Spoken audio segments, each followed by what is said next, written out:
Bom dia, boa tarde, boa noite. Vamos resolver aqui o problema número 4.23 do Griffiths, da terceira edição. O problema diz o seguinte: encontre o campo dentro de uma esfera de material dielétrico linear em um campo elétrico E0 que inicialmente é uniforme, seguindo o exemplo 4.7, pelo seguinte método de aproximações sucessivas. Aí vem: primeiro, faça de conta que o campo interno é apenas E0 e use a equação 4.30 para escrever a polarização resultante P0. Esta polarização gera um campo próprio E1, exemplo 4.2, que por sua vez modifica a polarização por uma quantidade P1, a qual altera ainda o campo por uma quantidade E2 e assim por diante. O campo resultante, que é o resultado final, será a somatória de E0 mais E1 mais E2 mais E3 mais E4 e assim sucessivamente. Então some a série, finalmente, né? E compare sua resposta com a equação 4.39, certo?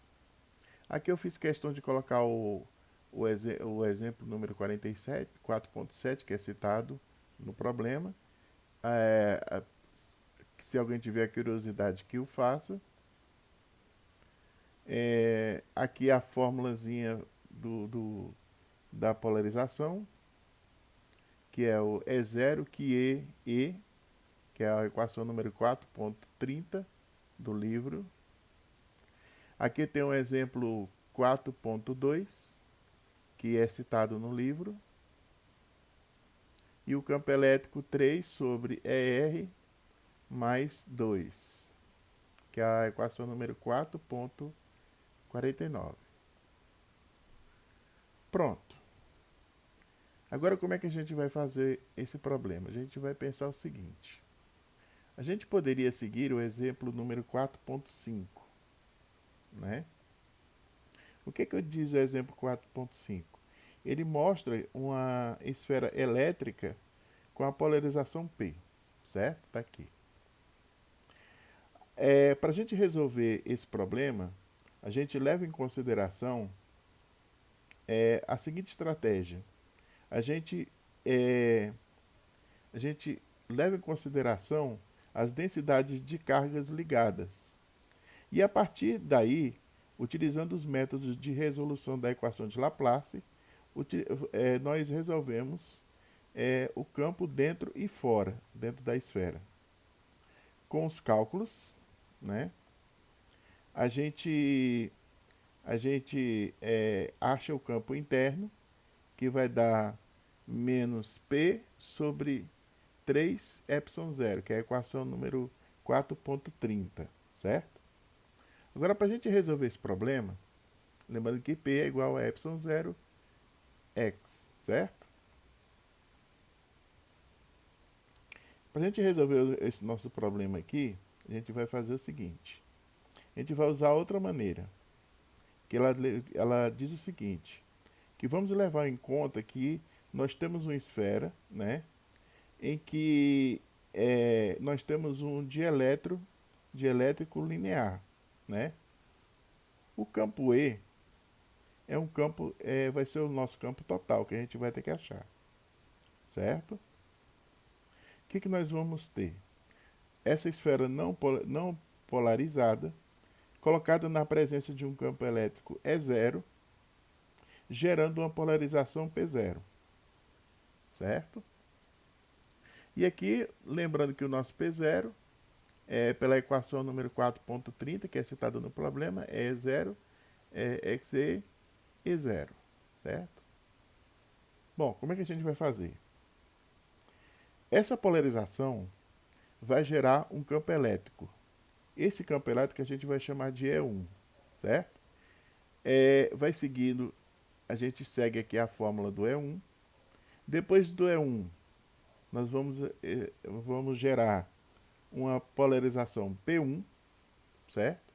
E aí nós temos os cálculos para achar essa polarização. Depois disso, através dessa polarização, nós geramos um campo elétrico E2.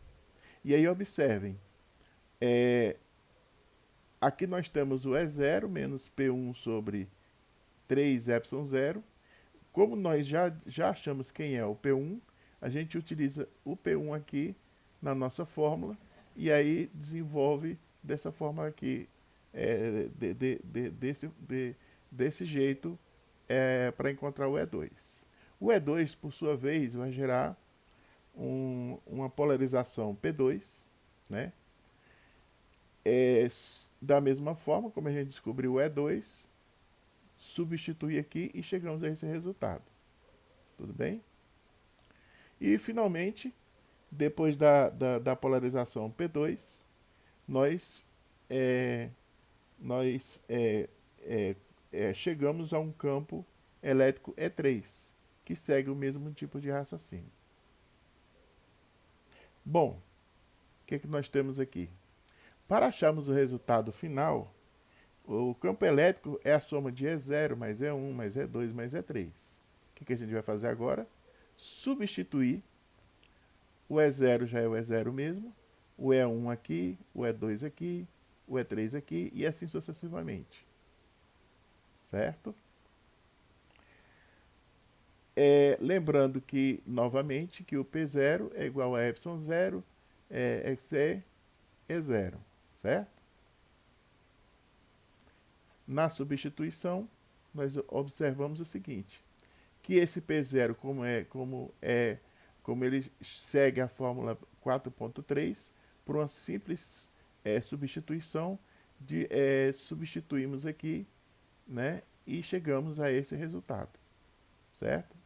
Onde tiver P0, a gente substitui, a gente altera pela fórmula 4.30.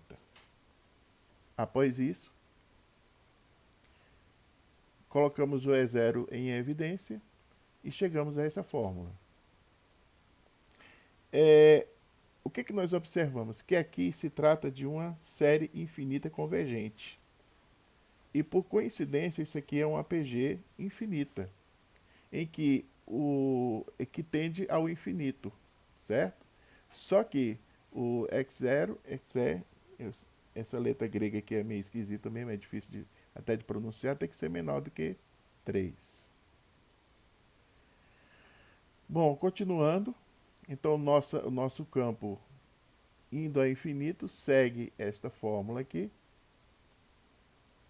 Finalmente, essa parte aqui